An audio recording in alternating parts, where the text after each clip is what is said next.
Se você tem uma Bíblia, por favor, vá para Hebreus capítulo 12 e estamos gentilmente começando uma nova série esta manhã sobre o que a Bíblia chama e é, por exemplo, a ilustração da Bíblia, a corrida da vida. E eu quero falar com vocês esta manhã pensando nisso. É uma grande mensagem para 2025. Quero falar sobre correr para ganhar baseado em Hebreus capítulo 12. Eu me pergunto, quantos de vocês já correram uma corrida antes? Bom, olhem, eu não fico tão empolgado em correr. Admito isso para vocês. Na verdade, quando eu estava na escola secundária, nosso treinador de basquete nos fazia correr no time de corrida ou cross country. E olhem, isso foi há muito tempo, quase antes de Cristo. É uma piada, mas isso é a pura verdade. Saíamos da escola para correr e todos corríamos juntos, fazendo um grande circuito por um bairro residencial. E um dos meus bons amigos, Jason Cox, estacionava na primeira rua dentro do condomínio. Nós subíamos no carro dele, e não estou mentindo, íamos ao McDonald's, que ficava bem do outro lado da escola, para comprar batatas fritas. Depois, ele nos deixava antes que pudessem nos ver da escola, e sempre nos divertíamos muito nas nossas sessões de prática. Embora não tanto nas nossas sessões de corrida, nosso treinador finalmente descobriu que estávamos correndo a corrida de maneira errada. Por isso, nossos tempos não eram tão bons na corrida. E a razão pela qual menciono isso esta manhã é porque, escutem, correr a corrida da vida corretamente. E eu só digo a vocês, todos aqui estão correndo, mas eu sei que isso é verdade, porque Deus constantemente corrige meu jeito de correr a corrida. Correr a corrida da vida corretamente é um exemplo que a Bíblia usa uma e outra vez no Novo Testamento. Na verdade, 10 vezes, pensem nisso por um minuto. As Escrituras ilustram a vida como correr uma corrida. E muitos de nós, se não tivermos cuidado, e especialmente aqueles de nós na igreja, porque podemos correr de maneira religiosa em vez de relacional, podemos nos perder na corrida que Deus desenhou para nós. Você encontra uma dessas ilustrações 10 vezes, pense nisso. A Bíblia realmente acha que, olha, correr uma corrida é uma boa analogia para a vida, já que 10 vezes no Novo Testamento diz que é como correr uma corrida. Então vamos para Hebreus capítulo 12 para ver o que a Bíblia nos diz sobre como podemos correr bem em 2025 e realmente, como podemos correr bem pelo resto de nossas vidas. Olhem o que diz, portanto, já que temos uma tão grande nuvem de testemunhas ao nosso redor. Agora quero ter certeza de que vocês saibam o que isso significa. O que isso significa é que temos essas vidas desde o Antigo Testamento, temos essas vidas e esses testemunhos que mostram a fidelidade de Deus enquanto corremos na vida. Mostra essas pessoas que estavam realmente correndo e não entendiam tudo o que estava verdadeiramente acontecendo, e mesmo assim Deus foi fiel até nesses momentos. Então podemos ver que Deus é fiel mesmo quando não o vemos, mesmo quando não entendemos. Depois ele diz isso, porque vimos Deus correr com outros e eles correram bem. Ele diz, e enfatiza que deixemos de lado todo o peso.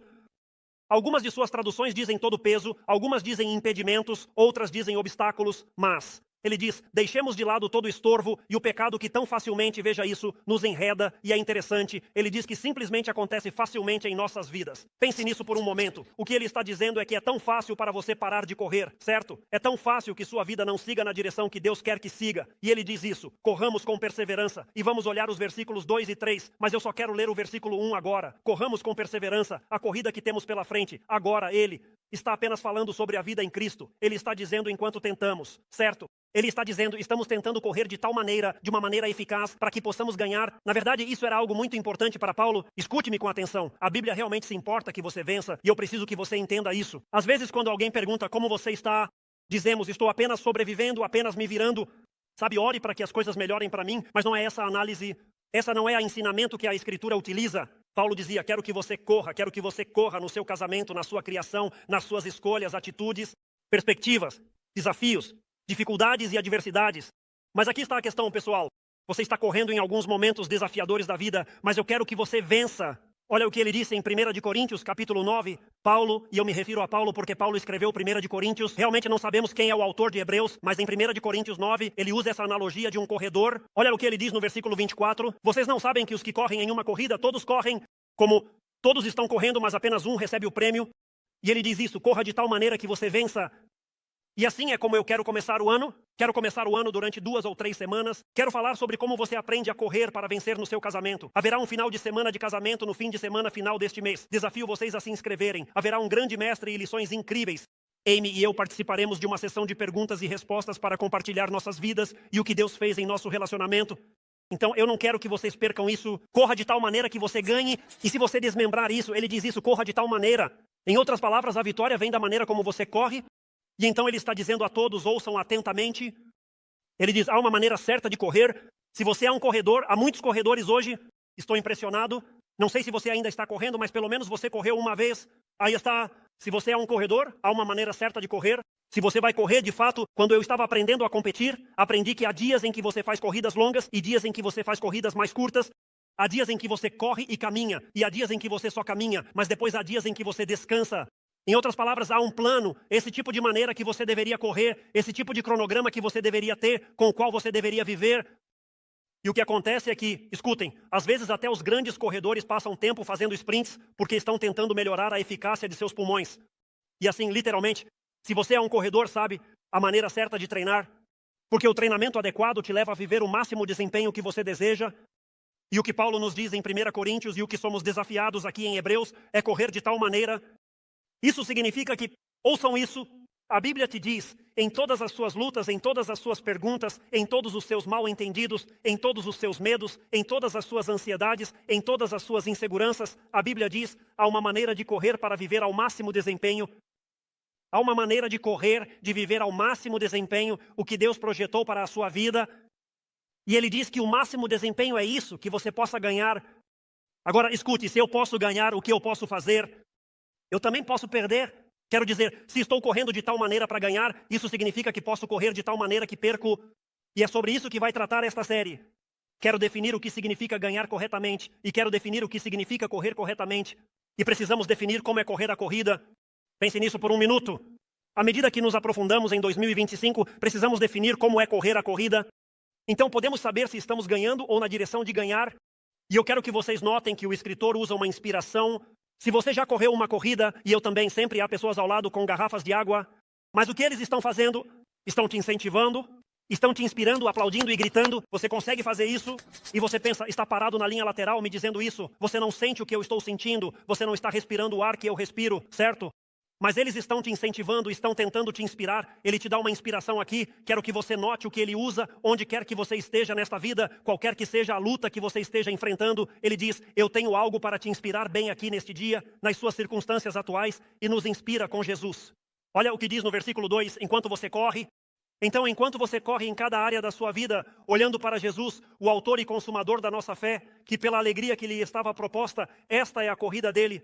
Ele suportou a cruz, desprezando a vergonha, e se sentou à direita do trono de Deus. Ele ganhou por considerá-lo 2 vezes. Às vezes, quando se conta isso, nos concentramos em fixar os olhos em Jesus. Ele diz isso 2 vezes. Ele diz, fixe seus olhos em Jesus e considere-o como...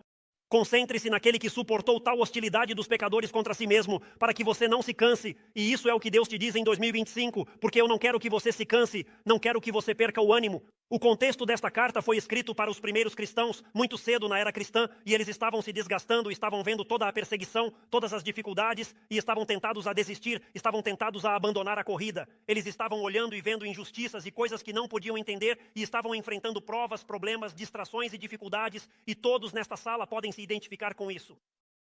Eu não sei o que este ano de 2025 te reserva, eu não sei o que me espera, mas todos podem se identificar com isso. A vida está cheia de distrações, decepções e dificuldades. Todos nós podemos entender o que ele escreve. Este escritor quer te incentivar, para alguns de vocês, no seu casamento e na sua criação, na sua vida, em qualquer área que vocês se dirijam, no ano de 2026. Ele está dizendo aqui mesmo, quero te encorajar a não desistir. Ele está dizendo, não deixe que sua perspectiva, alguns de vocês precisam ouvir isso, não deixe que sua perspectiva, não deixe que seus olhos estejam no que está errado, não deixe que se concentrem no negativo, não deixe que se concentrem nos medos e no que você acha que pode acontecer. Não, fixe seus olhos em Jesus, considere isso. Então ele os desafia sobre no que não devem se concentrar, é isso que ele faz neste texto, e depois os encoraja sobre no que deveriam se concentrar se quiserem ganhar a corrida. Por isso, neste trecho, ele nos dá alguns recursos. Todos nós corremos, você está correndo uma corrida, agora você não esteja correndo na direção certa, você não esteja indo na direção certa, pode ser que você esteja perdendo algumas coisas, e pode ser que não esteja indo na direção que trará vitória para a sua vida. Mas eu vou te dar recursos para que você possa ajustar isso. E assim ele dá alguns exemplos de corrida que você pode seguir. E isso é o que ele diz. E pessoal, esta é uma grande lição para 2025, enquanto nos lançamos em um novo ano com o inesperado e o desconhecido. Ele diz, enquanto você corre, então todos estão correndo. Você vai correr esta tarde em conversas, atitudes e perspectivas. Você vai correr amanhã em conversas, atitudes e perspectivas. Você vai correr no dia seguinte. Você vai correr todos os dias deste ano que Deus te der. E ele diz, isso é o que você faz enquanto corre. Número 1, você deveria entender isso. Esta é uma fórmula para a vida. Número 1, olhe para aqueles que correram antes de você. É isso que ele diz. Pessoal, quando olham para suas vidas, sobrecarregados e pensam como Deus poderia, por que estou enfrentando ou passando por isso? E por que o casamento dele é melhor que o meu? E todas as coisas que podemos fazer na vida quando nos frustramos, ele diz, olhe para aqueles que correram antes de você. Veja o que ele diz. Portanto, já que nós, os seguidores de Cristo, a quem ele está escrevendo, temos uma tão grande nuvem de testemunhas ao nosso redor, já que temos Abraão, Davi, Moisés, Noé e todas essas pessoas na Bíblia, ele está literalmente dizendo, preste atenção a eles agora. Não interpretem mal o que este escritor está dizendo. Às vezes as pessoas não entendem isso. Não se trata de que nos observem. Às vezes as pessoas mostram isso. É como se estivessem nos observando e então estão nos encorajando. Isso não é o que isso está ensinando. O que está dizendo é que nós estamos observando a eles. Estamos olhando para eles, para a vida deles, o que eles conquistaram, o que eles fizeram. Por isso você tem Hebreus capítulo 11. Se você voltar, deveria fazer isso hoje. Se nunca fez, deveria voltar a Hebreus 11. Ele simplesmente te dá o nome e o que Deus fez. O nome e o que Deus fez. E agora ele está dizendo, pessoal, já que vimos todos esses nomes e todas essas coisas que Deus fez, mesmo quando eles não entendiam, mesmo quando passavam por dificuldades, Deus foi fiel, eles se mantiveram firmes e acreditaram que se Deus pôde fazer isso por eles, Deus pode fazer isso por você. É isso que o escritor está dizendo. Veja como correram, capítulo 11. Escute, eu só estou te dizendo, a Bíblia nos diz que é assim que eles correram. Então, como correram? Se eles tiveram sucesso, se obtiveram a vitória, como correram? Hebreus 11 diz isso, anote isso. Eles correram pela fé. Correram por fé. Eles acreditaram em Deus, confiaram em Deus quando não podiam entender, quando não podiam ver. Eles acreditavam no que Deus fazia e no que está fazendo. Neste texto está pintando um quadro. Você está começando sua corrida ou está no meio de uma corrida e sente dificuldades, adversidades e desafios que aparecem. Ele diz que podemos olhar para as vidas de pessoas que confiaram completamente em Deus e suas vidas já terminaram. E você pode ver essas pessoas que passaram por coisas incríveis, levando a coroa da vitória. Continuaram correndo, perseveraram, confiaram em Deus, acreditaram em Deus, mesmo sem ver, sem entender, e Deus agiu. O escritor está dizendo, você me escute com atenção, em 2025, se sua vida vai alcançar o auge que Deus planejou para que sua vida alcance em 2025, qual é o auge? É para cumprir a vontade dele, para cumprir seus propósitos, para cumprir com o que Deus te desenhou na sua família, para cumprir com o que Deus te desenhou no seu local de trabalho, para cumprir com o que Deus te desenhou no seu testemunho, de simplesmente as pessoas olhando para a sua vida e ele está dizendo, se você quer fazer isso, você tem que correr essa corrida com fé. Você tem que ter fé na sua vida, você vai correr a corrida. É crucial em Hebreus capítulo 11, versículo 6, Hebreus 11, 6. Veja o que ele diz sobre a fé. Muitos de vocês sabem disso. E sem fé é impossível agradá-lo. Agora pense nisso por um momento. Sem que você tenha fé de que Deus pode fazer algo na sua vida, que você tenha fé de que Deus pode fazer algo no seu casamento, sem que você tenha fé de que Deus pode fazer algo nos seus desafios, suas lutas e suas dificuldades. Você já percebeu que somos ótimos em citar versículos, mas temos dificuldade em vivê-los? Somos ótimos em saber o que a Bíblia ensina e o que ela diz, mas com certeza temos dificuldade em aplicá-los.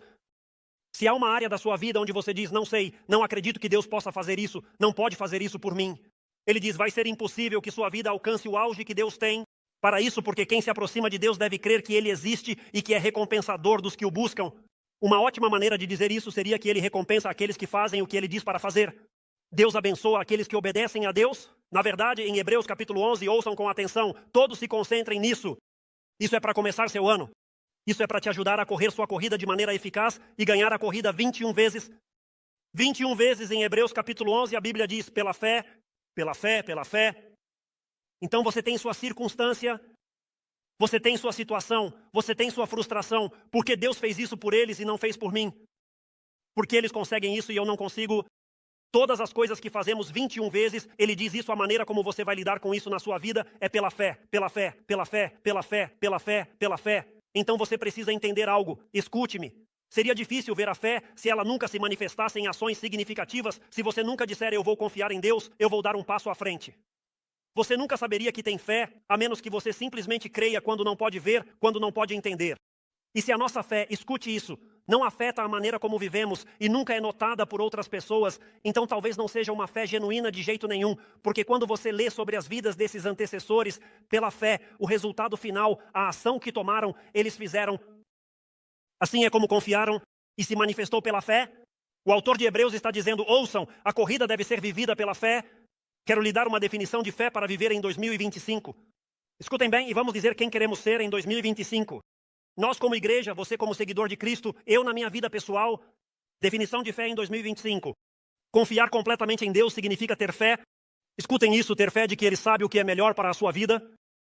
É simplesmente chegar a esse ponto. Nós dissemos a Deus, Deus, pode ser que eu não goste de onde estou comparado a onde eles estão, ou comparado a onde aqueles estão. Deus não quer que você faça comparações, Ele tem um plano diferente para a sua vida. Deus, pode ser que eu não entenda porque estou onde estou, mas eu acredito que onde estou é o melhor para a minha vida.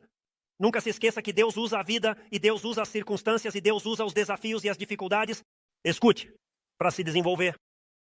Então, muitas vezes a razão pela qual você enfrenta os desafios que enfrenta é porque há algo em você que precisa amadurecer, mas ainda não amadureceu. E deixe-me ajudar a todos. Só porque você tem 80 anos não significa que você seja maduro. Na verdade, às vezes, quanto mais envelhecemos, sabem o que eu gosto de dizer sobre o ministério de adultos mais velhos? É como o ministério de estudantes, mas eles têm dinheiro, né? A idade não significa maturidade. A maturidade é maturidade. Desenvolver-se, ver a vida como ela é. Só digo isso para nos ajudar a todos a entender. Confiar completamente em Deus significa confiar que Deus sabe o que é melhor para você. Então você espera que Ele cumpra suas promessas. Pode ser que não seja hoje, pode ser que não seja amanhã, mas estou esperando que Deus cumpra suas promessas. Estou esperando que Deus me ajude com meus problemas. Espero que Ele me dê uma palavra, me dê uma visão, me dê algo de ânimo ao enfrentar os problemas da vida. Acredito que quando enfrento uma situação impossível, creio que Deus vai fazer o que for necessário. Isso é o que é a fé. E assim, em 2025, escutem, a única maneira de seguir em frente quando há desilusão, desânimo, dificuldade é esta. Por fé, e Hebreus 11 nos ensina que a fé é confiar em Deus. Mas a fé é confiar que Deus tem um propósito e tudo o que está acontecendo na sua vida, mesmo que você não entenda e mesmo que não consiga ver, isso é o que é a fé. É dar um passo atrás e dizer não gosto, não entendo, não sei, mas vou confiar em Deus. Olhe para as vidas passadas e veja como confiaram em Deus e em sua fidelidade. E eu quero lançar um desafio esta manhã, quero que todos ouçam este desafio e tentem vivê-lo em 2025. Falem sobre as coisas boas que Deus fez na sua vida. Seja vocal sobre elas, fale abertamente sobre as coisas que Deus fez e que Deus está fazendo na sua vida. Desafiaria todos a serem pessoas positivas. E para nós como igreja, quando as pessoas ao seu redor ficam negativas, você deveria dar um passo à frente e dizer, não acho que Deus queira que falemos assim. Deus nos ajude. Se não nos destacamos em uma cultura, não podemos ficar parados e reclamar de uma cultura que está em decadência. Quando os cristãos nunca pronunciaram as palavras para levantá-la, então temos que ser positivos, não podemos ser pessimistas e esperar que Deus trabalhe poderosamente através das nossas vidas. Acho que recebi 75% de aplausos esta manhã. É um ânimo para os que estão ao seu redor, devo seguir em frente. Ele diz, número 1, olhe para aqueles que estão ao seu redor. Estou tão agradecido pelas pessoas próximas a mim, onde vi Deus agir, e é encorajador que Deus possa agir na minha vida. Há um segundo desafio. Ele diz isso, olhe para si mesmo. Ele diz, se você quer um 2025 melhor, se você quer uma carreira melhor, se você quer experimentar o que Deus tem para você, você precisa olhar para si mesmo. Olhe o que ele diz, deixemos. Assim ele está falando com você, está falando comigo. Também deixemos de lado todo obstáculo. Lembrem-se do que eu disse, isso é pesos em algumas das suas traduções, obstáculos, impedimentos em algumas das suas traduções. E o pecado que é tão fácil, porque é tão fácil para mim me tornar negativo, é tão fácil para mim dizer, bem, olhe isso ou olhe aquilo e derrubar tudo. E conheço muitos seguidores de Cristo que às vezes é seu dom espiritual. Simplesmente não é do lado espiritual correto. Mas a realidade é que precisamos esquecer isso. Se você quer viver a vida em Cristo para vencer, precisa dar uma olhada na sua vida. Ele menciona obstáculos. A palavra grega que é usada aqui é única. A Bíblia. Quero que você ouça porque vou dizer isso várias vezes. Então a palavra que é usada aí. Esses obstáculos é única na Bíblia. Pesos, diríamos impedimentos, diríamos obstáculos. É uma boa palavra. Quando você pensa em correr, devemos superá-los e eles nos fazem tropeçar. Isso é interessante porque aqui o escritor separa os impedimentos do pecado. E eu ouvi isso ensinado de muitas maneiras. Eu ouvi que ensinam sobre separação ou não. Acho que há um ponto aqui. Realmente acho que há um ponto neste texto para separá-los, mas para te mostrar o perigo de ambos, isso é o que ele está dizendo. Escute com atenção. Há algumas coisas, digam-me, se vocês me ouvem, há algumas coisas que deixamos entrar em nossas vidas, que na superfície são inofensivas, mas se isso obstrui sua caminhada com Deus, ou te distrai do propósito final que Ele tem para a sua vida, é prejudicial e precisamos entender isso. Ele está dizendo coisas legítimas. Escute isso, podem se tornar pesos que nos retêm. Não sei, meu filho se envolveu de cabeça nesse treinamento e corrida em particular. E quando ele se envolveu nisso, pediu um daqueles coletes com peso, né? E então, literalmente, é como já é bem difícil correr. Posso dizer isso para todos. Já é bem difícil correr. Não preciso correr com um colete com peso. E é projetado para que durante o treinamento te fortaleça, te fortalece. Ele está dizendo há algumas coisas que podem entrar na sua vida e vão te desacelerar na corrida. Entenda, isso vai te desacelerar na corrida. E deixa eu te dar alguns, porque não falamos o suficiente sobre isso. Sabe qual seria um? Escute isso, o amor pelo conforto e pela facilidade. Simplesmente gosto da minha vida e não quero fazer nenhum ajuste. E te prometo, conheci pessoas ao longo dos anos como pastor que me disseram, pastor, eu gosto da minha vida e eu sei que se eu realmente me envolver e me entregar por completo, Deus vai ajustar isso e todas essas coisas. Então o amor pelo conforto e pela facilidade e segurança, cara, vivemos em uma cidade perfeita para isso. Posso dizer isso para a nossa igreja. Vivemos em uma cidade perfeita, segurança financeira, do lar, da aposentadoria, do trabalho. Construímos toda a nossa vida em torno da segurança. E posso te dizer uma coisa. A Deus adora abalar a sua segurança para te mostrar que o que você pensa que é segurança, não é segurança. Que só Ele é verdadeiramente a sua segurança. Porque você pode perder seu emprego, pode perder suas finanças, pode perder sua casa, a economia pode entrar em recessão, o mundo pode ficar louco. E Deus quer que todos entendamos que há uma segurança maior do que a segurança que este mundo tem para te oferecer. Amor por onde vivemos, amor por como vivemos. Escutem, os esportes podem ser um fardo na vida do seu filho. Você pode não vê-lo por uma década, você pode não saber disso por uma década, que agora se entregaram a algo mais importante do que um relacionamento com Jesus Cristo. Mas só te digo, aliás, meus filhos jogavam esportes, jogavam todo tipo de esportes.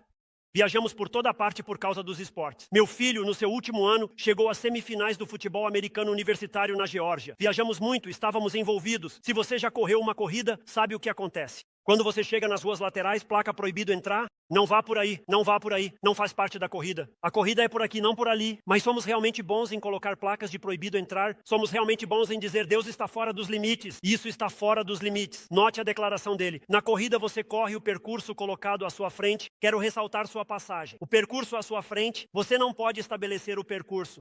Você não pode estabelecer a corrida. Agora vamos nos sentindo desconfortáveis. Vamos fazer isso esta manhã. Escute-me. Mas que não amamos tentar, eu vou correr por aquele caminho porque aquele caminho é plano. Vou dar isso a Deus, ajustar isso para Deus porque é plano. Eu posso ver, não preciso sacrificar muito da minha vida ou muitas das minhas circunstâncias. Então eu vou correr por aquele caminho, mas depois vamos olhar para um percurso que eu tive que correr no ensino médio. Terminou assim subindo, vocês conseguem ver isso.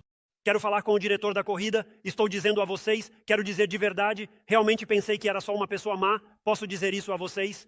Às vezes Deus colocará essas colinas porque isso te desenvolve, te faz crescer, te coloca no topo para ser quem Ele acredita que você é, porque você passou pelas coisas que Ele precisava que você fizesse.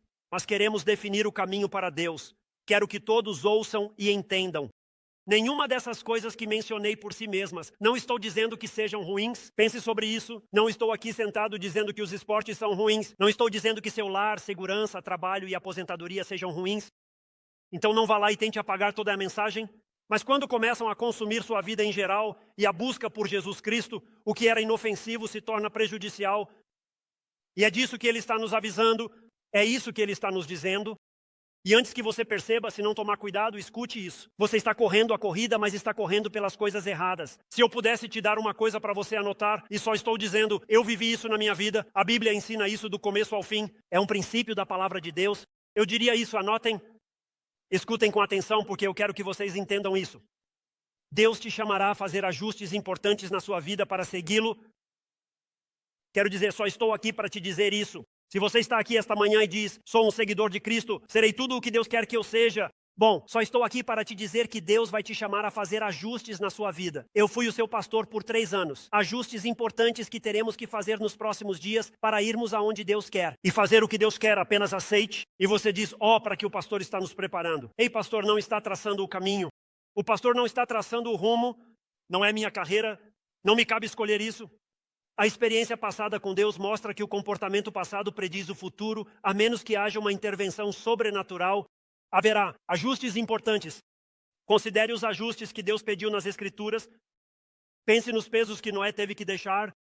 Quero dizer, Noé sai e diz, a chuva vem do céu. Todo mundo está tipo Noé, o que você andou bebendo. Estão bem, você quer se meter na Bíblia? Essa é a Bíblia, como se você não estivesse louco de jeito nenhum. Quero dizer, ele não está lá fora construindo um barco e não há um lago perto das pessoas. Vamos lá, verdade? E ele constrói um barco incrível. E todo mundo está tipo, olha o barco. Já passou por uma casa e pensou, eu não teria construído essa casa? Bom, pense na arca, pense em Moisés.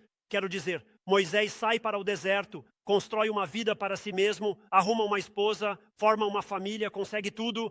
Ele havia fugido ao agir por conta própria e se arruinou quando assassinou um homem. Agora ele está no deserto construindo sua própria vida, apenas tentando ser uma boa pessoa. Deus aparece e diz: ei, eu vou lidar com a nação do Egito, a nação mais poderosa do mundo, e vou te usar. E Moisés basicamente diz: não, eu não, Senhor. Eu nem consigo montar uma frase, então não há como você querer me usar. Ele diz isso. Então Deus diz: Moisés, eu te escolhi, você. Então você vai ter que repensar sua aposentadoria. Tem alguém aqui? Repensar sua aposentadoria, repensar seu plano. Você vai ter que repensar o futuro da sua vida, porque seu plano não coincide com o meu plano. E você precisa seguir meu plano e minha carreira, não a sua carreira. Ele vai até Abraão e diz a Abraão para deixar tudo. E Abraão, quero dizer, deixa tudo. Deus nunca me disse isso. Ele disse isso a Abraão. Desfaça-se das cargas de tudo, Abraão, porque eu vou construir uma nação a partir de você. E então você diz: bem, Senhor, para onde vamos? Então eu posso dizer à minha família que eles podem me encontrar lá. Direi quando chegarmos lá. Não é uma boa direção. Posso ajudar a todos, vou te dizer quando chegarmos lá.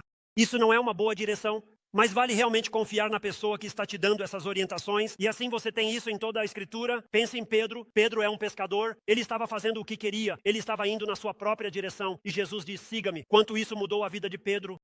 E quanto a Paulo, quero dizer, Deus o derruba e diz: tenho um plano para você. Tenho uma carreira que você nunca considerou, Paulo. Uma direção diferente da atual. Eu preciso que você sintonize comigo. Estou falando pessoalmente. Digam amém, para que eu saiba que estão ouvindo. Deus me chamou para me mudar para lugares desconhecidos. Eu sou apenas Cris. Deus me chamou para me mudar para lugares desconhecidos. Ele me chamou para ajustar perspectivas. Escutem-me com atenção. Deus me chamou para ajustar as perspectivas na vida que eu estava bem tendo. Ele me chamou para ver as pessoas de uma forma diferente da que eu queria, para responder às pessoas de outra forma, porque eu estava perfeitamente bem com a perspectiva que tinha. Deus me chamou, pense nisso, e em me levar a lugares que eram intimidantes. Meu Deus, intimidante. Quero te dizer, eu preguei e ensinei em lugares. A questão é que, quando cheguei à plataforma, estava completamente intimidado. Ele me chamou para assumir posições que eram impopulares com os outros. Ele me chamou para correr riscos. Eu vou ser muito honesto com vocês. Estamos muito sobrecarregados. Deus me chamou, escutem-me, pois este é o meu testemunho. Deus me chamou a me sacrificar financeiramente de maneiras que foram muito, muito desafiadoras, mas eu descobri que Ele é fiel a cada vez. E eu aprendi na vida que o maior inimigo do grandioso é simplesmente o bom. Que o maior inimigo do que Deus realmente quer fazer na sua vida, o que Deus realmente quer alcançar na sua vida é que você simplesmente está bem. Você é bom nisso e bom naquilo. E você tem essa coisa boa e aquela coisa boa. E então o que você está fazendo é simplesmente desfrutar de tudo que é bom, sem parar para dizer: Deus, há algo grandioso que você tem para mim lá fora. Isso está me chamando a fazer ajustes. E é uma realidade. Escute o silêncio se tornando-se não acreditar. E literalmente o que está tentando dizer é que nos contentamos com menos. E deixe-me te dizer por que isso importa tanto. Se você não tomar cuidado, vai transformar sua vida em uma busca egoísta atrás da outra. Porque eu fiz isso. É tão fácil de fazer, por isso ele diz que facilmente nos enreda. É tão fácil transformar toda a sua vida, e Deus sabe que eu fui culpado disso. Eu me tornei uma única busca, e você sabe o que fazemos. Nós espiritualizamos, convidamos Deus a entrar. Ei Deus, estou correndo essa corrida, estou fazendo o que quero, quando quero, como quero, onde quero, o que quero. E então dizemos: então venha Deus. E Deus, eu vou te louvar porque estou aqui nesta corrida, e Deus está dizendo: nem estamos sincronizados um com o outro. Você está me convidando para o seu plano, em vez de se juntar a mim no meu plano. Isso importa? E então ouça, na busca de todas as outras coisas, na busca de uma carreira para a qual Deus não te chamou, esquecemos que temos um Deus para conhecer, como um Deus para conhecer intimamente, sem regras a seguir, sem regulamentos, sem princípios para garantir que todos saibam. Não faça isso e tudo o que fazemos na igreja. Não temos um Deus para conhecer pessoalmente e intimamente. Passamos tempo com Ele, que temos uma missão e um mandato a cumprir completamente. E Deus tem um plano com propósito, foi projetado por Ele para que corramos nele, mas nos distraímos tanto e não quero que você perca a chave. Há o desafio para a sua vida e a minha vida neste texto. Observe como ele se abre. Ele diz isso quando nos dá que estamos correndo essa corrida. E então ele diz: deixe-nos, essa é uma convite. Quero dizer, Deus te trouxe aqui esta manhã, mesmo no meio da chuva, e a temperatura vai cair bastante. Vamos, não é? E ele disse: deixe-nos, há um convite aqui. Deus está te convidando a se envolver com seu tempo, seus talentos, seus recursos e tudo o que você é nesta corrida. E então aqui está a questão. Ele está dizendo: reconheça as coisas que te afastam do seu desejo de conhecer a Deus. Reconheça as coisas que tiram seu desejo de fazer Deus conhecido. Reconheça os pesos, os obstáculos e os desafios. Pessoal, digo a vocês, às vezes podemos nos reunir na igreja, em nossos pequenos grupos santos, nos amar, nos abraçar e viver juntos. e esquecer a um mundo perdido e moribundo que precisa urgentemente das boas novas de Jesus Cristo lá fora. E assim deveríamos nos reunir para nos energizar uns aos outros, nos entusiasmar uns aos outros, quero dizer, dar vida uns aos outros, mas deveríamos sair lá fora pela causa de Cristo. Alguém diria, cara, como eu sei, pastor, como eu sei se essas coisas estão criando obstáculos na minha vida? Bom, obrigado por perguntar, porque ficarei feliz em responder isso. Há algo na sua vida que te afasta da sua fome de conhecer a Deus? A propósito, sua fome de conhecer a Deus deveria ser a maior fome da sua vida, porque se você conhece a Deus, você o fará conhecido. Se você realmente conhece a Deus, será o transbordamento da sua vida dizer, olha o que Deus está fazendo. Isso te impede de ter oportunidades para passar tempo com Deus. Isso te impede, você não está crescendo, você não está se desenvolvendo em seu relacionamento, te tira o desejo de fazer o que Deus quer que você faça, o que Deus quer que você faça, não o que você quer fazer. Te impede de perseguir a vontade e os propósitos dele, te tira os recursos, escute-me, pense nisso. Há algo na sua vida que tira os recursos que estão destinados a abastecer o reino dele, não o seu reino. Você tem que se fazer esse tipo de perguntas. E só quero ilustrar isso. Eu ia trazer pesos aqui, mas não queria intimidar ninguém com o quanto eu consigo levantar. Então eu só vou ilustrar isso. Mas se você faz exercício, se você já levantou peso, certo? Mas se você faz rosca, o que você faz? Você levanta esse peso e então o que você faz é erguer esse peso, mas isso cria uma resistência, cria um obstáculo. Agora sabemos o que uma resistência e um obstáculo fazem. Escute-me, uma resistência constrói. Eles podem vir aqui e sentir isso agora mesmo e ficariam impressionados, mas não vamos fazer isso, certo? Resiste e a resistência se acumula. Deixe-me te dizer o que isso faz espiritualmente. Quando você tem essas resistências na sua vida espiritual, sabe? O que faz? Acumula. Alguns realmente lutam na vida e eu vou ajudá-los, então se aproximem. Se acumula, mas acumula seu amor e desejo pelas coisas erradas. Olha, se a resistência da vida vem das coisas erradas, isso desenvolve em você uma busca maior por essas coisas erradas. E então você entra nas redes sociais, passa por ali e nem estava pensando, preciso de algo. E antes que você possa sair, você está pensando, preciso disso. Tomara que minha casa fosse assim, tomara que meus filhos se comportassem assim. Eles só agem assim por um segundo para tirar a foto e acabou. Mas eu só digo, e é isso que faz, constrói seus desejos pelas coisas erradas. Então quando brinca com pesos, se desenvolve em você esse desejo por coisas menores.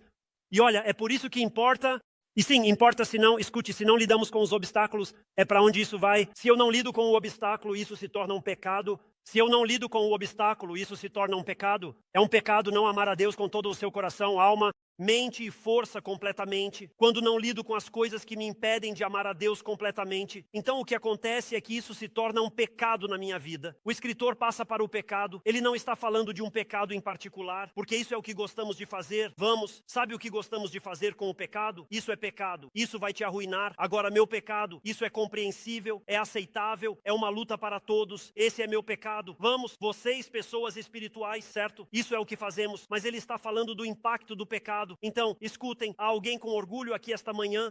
Orgulho no relacionamento e a falta de disposição para dizer desculpe, reconhecer seus erros, fazer ajustes na sua vida. Pense nisso por um minuto. Alguém com orgulho ou com alguma raiva?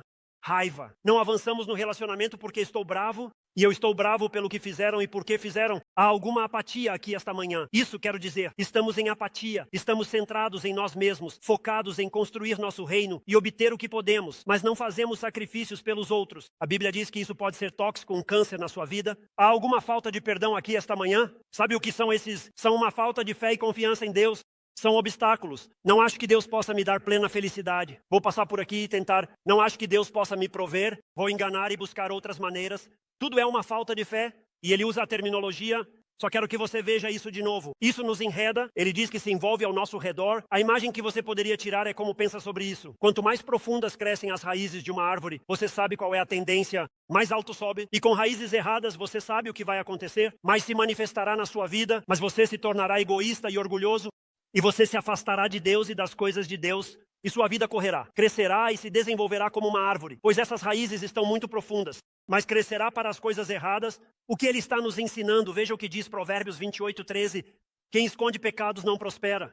Olha o que ele diz, acreditamos que somos bons, há algum orgulho em você, alguma ira, alguma inveja, há uma pitada de ciúmes ao ver a vida dos outros nas redes sociais, é um grande pecado.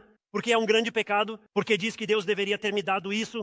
Não estou confortável com o que Deus tem para mim, quero o que alguém mais tem. Não é confiar em Deus, não é crer em Deus, não é ter fé em Deus. Você corre essa corrida por razões erradas. Ele diz, se vocês confessarem e disserem, Deus, confio em ti, eu creio, que eles obtêm misericórdia. E aqui está o problema. Se você quer correr a corrida da vida para ganhar, deve revisar sua vida. Há um pecado constante e persistente na sua vida que te impede de correr. Há um peso, uma distração ou um impedimento que parece inofensivo, mas na verdade está te levando por um caminho e te afastando do caminho que Deus tem para você. E se for assim, Ele está dizendo que você deve remover isso. Aqui está o motivo. Quero que você veja isso. Ele diz, tire isso para correr com resistência. Você pode correr a corrida com resistência, mas não resistirá. Você ficará frustrado, ficará irritado. Todas essas coisas entrarão na sua vida. Mas se você tirar essas coisas, pode correr com resistência. Escute, sua vida não é uma corrida de 100 metros. Isso não é o que é.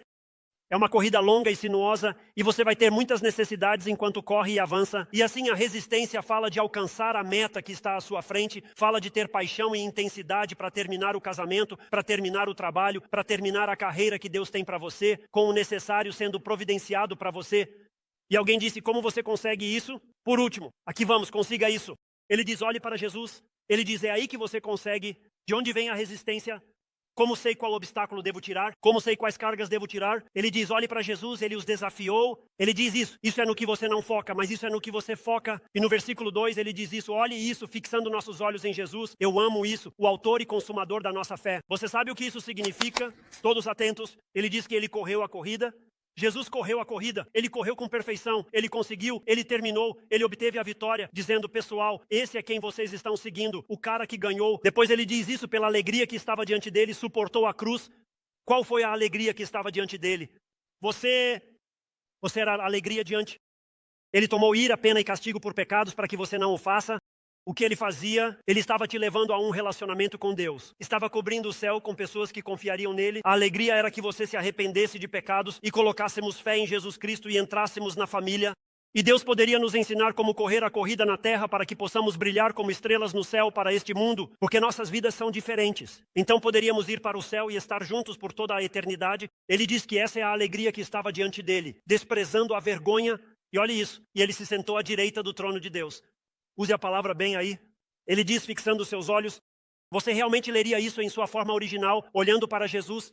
É outra palavra que só aparece aqui nas Escrituras. A palavra grega para esse fixar bem aí só aparece aqui. É algo muito importante. Significa desviar o olhar de tudo o mais. Você tem que anotar isso.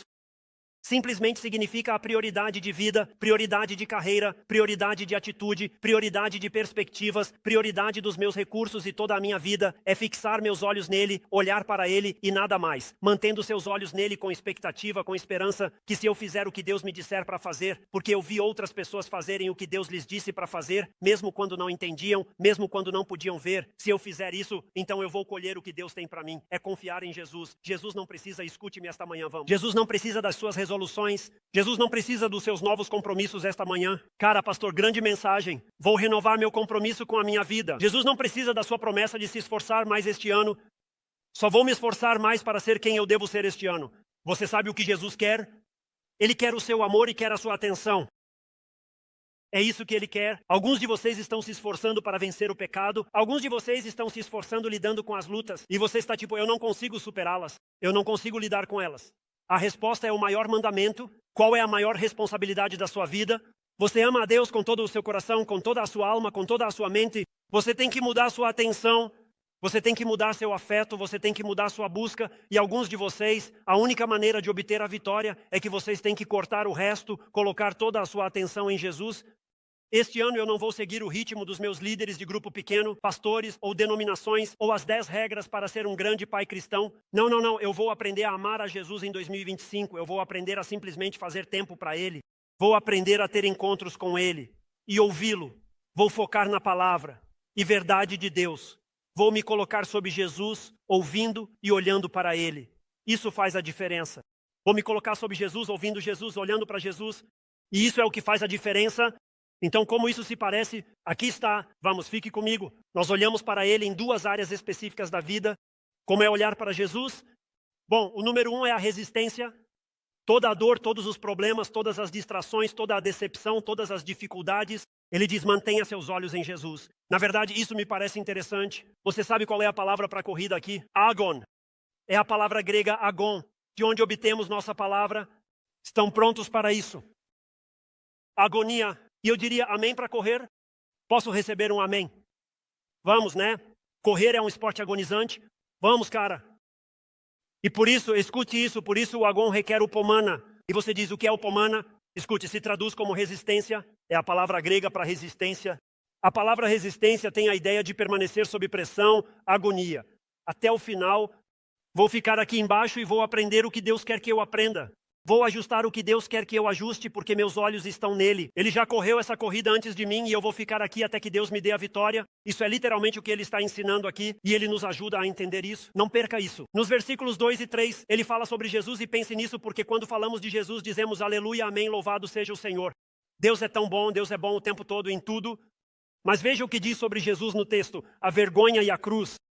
Então ele fala sobre Jesus, não fala sobre o aleluia, diz que é a vergonha e é a cruz. Nenhum corredor que já correu enfrentou uma corrida mais desafiadora do que Jesus Cristo. E ele está dizendo, não se esqueça disso. Quando a corrida se torna desafiadora e difícil e você pensa, por que eu faria isso? Você tem que mudar e dizer, espera um momento, veja o que Jesus suportou, veja pelo que ele passou, pela glória do que o Senhor tinha para ele. E ele está dizendo, é a vergonha, é a cruz que trouxe isso. Depois ele diz isso no versículo 3, olhe para isso. Ele está construindo isso. Ele está dizendo, amigos, quando olharem para suas vidas e sentirem que é tão injusto e tão errado, aqui está o homem que nunca pecou, que não merecia julgamento por pecado e diz isso. Pegue sua vida e pegue a vida dele e considere-o. Quem suportou tal hostilidade dos pecadores contra si mesmo? Então, por que Jesus passou pela cruz? Por que ele passou pela vergonha? Para que você não perca o ânimo e não se canse. Ele diz, considere-o. Ouça isso. A única vez que essa palavra aparece, significa tomar plena nota dele, pensar completa e totalmente em tudo o que ele fez por você. Considere tudo pelo que ele passou. Digam amém. Vamos, vamos, vamos. Isso está tão bom esta manhã, pessoal. Ele está literalmente dizendo a você, olhe para ele e considere-o. E aqui está a questão. Veja tudo pelo que ele passou. E sabe o que ele fez? Ele venceu, ele conquistou o máximo. Quero dizer, um desafio difícil. Quero dizer, ele correu a corrida na qual ninguém se inscreve. E ele ganhou essa vitória. É disso que ele está falando bem aí. Teve um grande resultado. Um grande resultado de quê? Cruzar. Um grande resultado de quê? Vergonha. Posso te dizer uma coisa. Eu louvo a Deus pelo meu relacionamento matrimonial. Eu louvo a Deus pela amiga que tenho na Amy e pelo que Deus fez no nosso casamento, mas foi através da dor e da dificuldade que eu amadureci, o que me permitiu obter o que precisava, saber. Você só vai ao médico quando está doente e você tem que passar pelo exame, tem que passar pela medicina e às vezes tem que passar pela injeção. Quantos de vocês não gostam da injeção? Amém.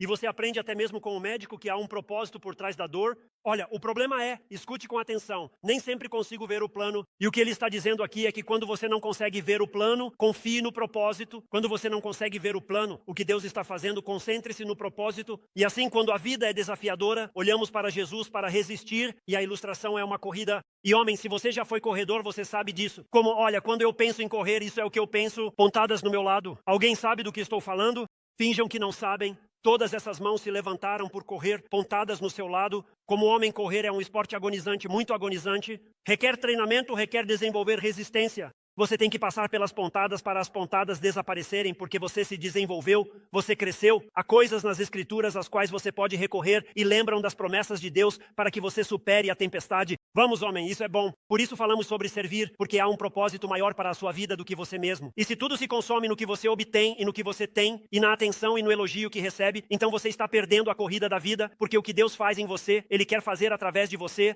Porque Deus realmente quer te abençoar, mas Ele quer abençoar a todos que vêm a Ele, não só você. E isso é o que construímos. Muitas pessoas estão presas na linha de partida. Muitas pessoas estão correndo o seu próprio caminho. Muitas pessoas estão lutando por sua posição devido à falta de conhecimento e experiência que traz resistência. Por isso você tem que crescer na sua fé. Eu compartilhei isso muitas vezes quando a Amy e eu nos casamos. Porque nos casamos em circunstâncias horríveis. Terminamos casados e quando nos casamos, à noite do nosso casamento, fomos ao Applebee's com minha mãe, pai e irmã. E naquela noite ela voltaria para casa e eu voltaria para a minha. Esse era o plano. Tudo mudou. Eu não tenho tempo para tudo isso, mas assim é a vida porque tomamos más decisões, decisões erradas e trouxemos destruição para nossas vidas e assim é como começamos nossas vidas. E para muitas pessoas é exatamente assim que é a sua experiência com o cristianismo. É legal, você tomou a decisão, quero confiar em Cristo, quero ir para o céu quando morrer. Você cumpriu a responsabilidade legal, mas não há um relacionamento nisso. Você nunca veio aqui e disse, mas espera um momento, esta é a minha vida e a minha vida vai se ajustar a essa pessoa porque acabei de me casar com ela. Eu fiz um compromisso com eles, isso é cristianismo. Eu fiz um compromisso com Cristo. Ele se comprometeu comigo na cruz através da morte, sepultamento e ressurreição. Vindo a Ele, estou me comprometendo com Ele. Não é para eu tirar a religião. Não é legal, é relacional. Cristo morreu para que você pudesse ter um relacionamento com Deus, para que Ele pudesse falar, guiar e dirigir sua vida. E é por isso que precisamos do que eu chamo de DDD, devoção diária dirigente. Aprender a andar com Deus e experimentá-lo. Eu te desafio, você em 2025 precisa começar a treinar, precisa começar a aprender. Olha o que a Bíblia diz em Colossenses 2, 6 e 7. À luz do que estamos ensinando, assim como você recebeu Cristo Jesus como seu Senhor, muitos aqui colocaram sua confiança em Cristo, então ande nele, tendo sido firmemente enraizado e agora sendo edificado nele e estabelecido na sua fé, assim como você foi instruído, e você estará transbordando de gratidão. Olha, o que acontece é, escute-me com muito cuidado, em vez de que nossas vidas sejam, isso é o que ele disse quando falou sobre enredados. Enredado literalmente é como um sistema de raízes te envolvendo. Escute com atenção, em vez de que suas vidas estejam enraizadas nas coisas que querem para suas carreiras, sua vida se enraiza nele, onde você obtém dele o que ele quer para a sua carreira. E então olhamos para outro âmbito da vida, um é a resistência, a última, este é o prazer, que nosso prazer vem dele, o prazer não vem do dinheiro no banco, não vem da casa em que você vive. Não vem do âmbito da vida que você construiu ao seu redor. Sua alegria vem dele. Olha isso, a alegria colocada diante dele, o que você e eu íamos receber, o Cristo. Quero dizer, pense nisso, a igreja de Cristo. Quero dizer, tudo o que Deus estava fazendo, ele suportou a cruz. Ele suportou porque havia um grande retorno. Quero encerrar com esta ilustração. Pessoal, escutem com atenção. Quando eu estava na 8ª série, jogava como safety para o nosso time de futebol americano. E então, cara, eu comecei no time. Tivemos uma grande temporada, todas essas coisas. Estou no treino um dia, literalmente saindo do vestiário, com minhas ombreiras colocadas, vestido para o jogo de futebol, com meu capacete na mão. Enquanto eu caminhava, o treinador Faulkner, eu me lembro como se fosse ontem, ele se aproxima e diz: "Ei, Chris, estamos precisando de alguns corredores para o nosso time de corrida. Vai e se troca." Eu era bem rápido na escola, mas já não sou mais. Posso dizer isso, mas minha boca ainda voa um pouco. Mas não, eu estou te dizendo, ele se aproxima e diz: "Bom, vai correr. Quero que você corra no time de cross country, chame seus pais." Passamos por isso e eu nem sabia o que era cross country. Posso dizer isso a todos. Na verdade, eu não sabia, quero dizer, eu jogava futebol americano, beisebol, basquete, os esportes normais, vamos, né? E cara, isso era a minha praia. Eu só corria em esportes, nunca corridas. E literalmente eu não tinha ideia do que estava falando. Olhem, eu só digo a vocês, onde eu cresci, correr não era um esporte. Se você estava correndo é porque havia um crime em andamento. Quero dizer, isso não era a nossa, né? Isso não era a nossa, tá? E eu estou brincando, mas simplesmente não corríamos. Então eu entro no ônibus e um dos meus melhores amigos, Norman Seal, estava no ônibus com mais alguns caras. E eu estou tipo, não tenho ideia do que estou fazendo. E eu pergunto, como eu sei que devo me manter no percurso? Eu nem sei por onde devo correr ou para onde devo ir. E quanto tempo isso dura, sabe? Falaram sobre 3 milhas e pensei em desistir. Como você sabe, quero dizer, tudo isso está acontecendo. De novo, estou na 8ª série e isso me intimida. Faço todas as perguntas possíveis e eu nunca vou esquecer disso enquanto viver. Incrível como Deus orquestra as coisas na sua vida. Norman Seal, um grande amigo meu, um abraço para o Norman, olhou para mim e disse: "Chris, aqui está o lance, eu nunca vou esquecer disso." Ele disse: "Eu vou ganhar isso." Ele disse: "Só te digo, eu vou ganhar os campeonatos de toda a cidade." Eles precisavam de 2 corredores para se qualificar, então me levaram. Ele diz: "Eu vou ganhar isso." Então isso é o que você precisa fazer. Apenas fique atrás de mim, fique comigo e você vai chegar à linha de chegada. Então eu estou pensando, perfeito, como você sabe, então saímos para aquela corrida. Agora, pouco eu sabia de quão rápido Norman era e da resistência que ele tinha. Posso dizer isso a todos. E então ele arranca, cara. Só estou mantendo ele à vista. Cara, está serpenteando por essas ruas. Lembro vocês, isso é a 8ª série. Pegaram uma lata de tinta spray e pintaram uma seta no chão. E se você não prestar atenção, você perde. É como se estivesse correndo por uma colônia e estou focado no Norman. E eu corro, e eu corro, e eu corro. Finalmente chegamos. O campeonato da cidade foi naquela colina. Foi aquela última colina. E ainda estou bravo com quem desenhou isso. Mas terminou em uma colina. Então estou correndo atrás. Mas estou ofegante. Estou exausto. Estou cansado. E então percebi e disse: "Cara, estou aqui em cima. Como eu nem vejo ninguém." Então comecei a andar. E comecei a olhar para trás. E só pensando, só tenho que vencê-los. Então vou andar. Por que correr se posso andar? Então eu começo a andar. Olho sobre o ombro. E todos começam a gritar: "Não olhe para trás. Não olhe para trás. Olhe para frente. Não olhe para trás. Olhe para frente. Não olhe para trás." Levanto e começo a correr. Nunca tinha corrido cross country na minha vida e terminei em segundo no campeonato da cidade inteira porque estava perseguindo Norman Seal o tempo todo. Escute-me com atenção. Esse é o desafio que o escritor está nos dando. Fixe seus olhos em Jesus. Fixe seus olhos nele. Ele é o autor, ele é o aperfeiçoador da fé. não os pastores, não as igrejas na América.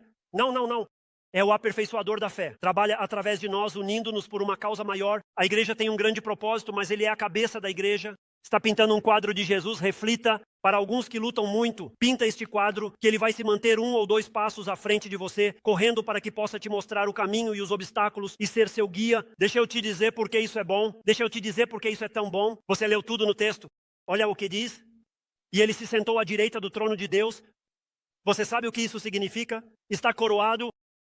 Significa que ele ganhou. Significa que Jesus ganhou.